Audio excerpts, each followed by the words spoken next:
Hello મિત્રો, શ્રાદ્ધ માટે આવો ટેસ્ટી અને કેસર દૂધપાક બનાવવા માટે જોશે 2 લીટર ફૂલ ફેટ મલાઈવાળું દૂધ, 4 ચમચી પલાળેલા બાસમતી ચોખા.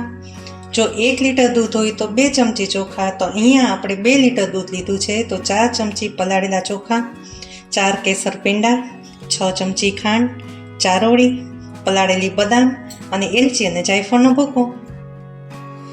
સૌ પ્રથમ આપણે એક પેન લેશું, તેને આપણે ઘી લગાડીને ગ્રીસ કરી લેશું, જેથી કરીને આપણું દૂધ તળિયે બેસે નહીં. પછી આપણે ફૂલ ફેટ લીધેલું દૂધ એક ઉભરો આવે ત્યાં સુધી ઉકળવા મૂકી દેશું.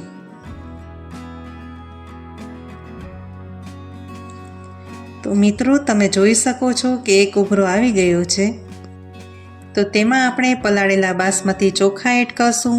જો તમને આ દૂધપાકમાં ભાત વધારે ભાવતા હોય તો તે વધુ માત્રામાં નાખી શકો છો.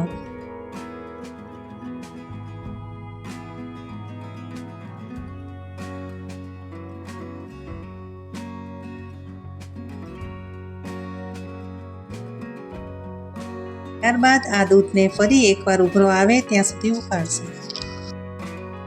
આ દૂધમાં ઉભરો આવી ગયો છે તો હવે આપણે ચોખાને ચેક કરી લેશું કે ચડી ગયા છે કે નહીં.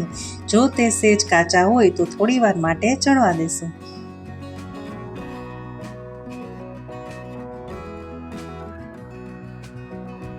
તો મિત્રો, આપણા ચોખા સરસ ચડી ગયા છે તો તેમાં આપણે સ્વાદ અનુસાર ખાંડ નાખશું અને થોડી વાર માટે ઉકળવા દેશું. ઉકળી જાય ત્યારબાદ આપણે કેસર પેંડા એડ કરશું. મિત્રો, આપણે આમાં કેસર પેંડા એડ કરવાથી મિલ્ક પાવડર, માવો કે કેસર એડ કરવાની જરૂર પડતી નથી, એટલે આપણે આ દૂધપાકમાં કેસર પેંડા એડ કર્યા છે.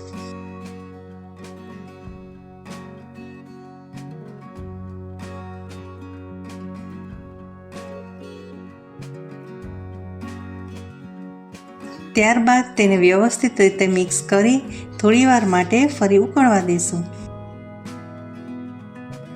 હવે આપણે તેમાં ચારોળી નાખશું.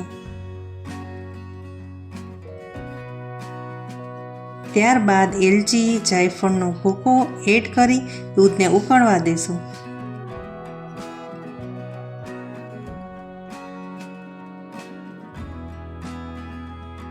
તો મિત્રો, તમે જોઈ શકો છો કે આપણું દૂધપાકમાં સરસ ક્રીમી ટેક્સચર આવી ગયું છે અને તે સરસ ઘટ્ટ થઈ ગયું છે. તો તેને આપણે પલાળેલી બદામની કતરણથી ગાર્નિશિંગ કરશું અને તેને રૂમ ટેમ્પરેચર ઉપર આવે ત્યાં સુધી રેસ્ટ કરવા દઈશું.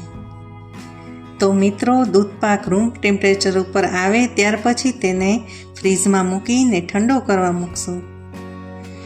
તો મિત્રો, આપણો સરસ મજાનો ક્રીમી અને ઠંડો દૂધપાક બનીને તૈયાર છે.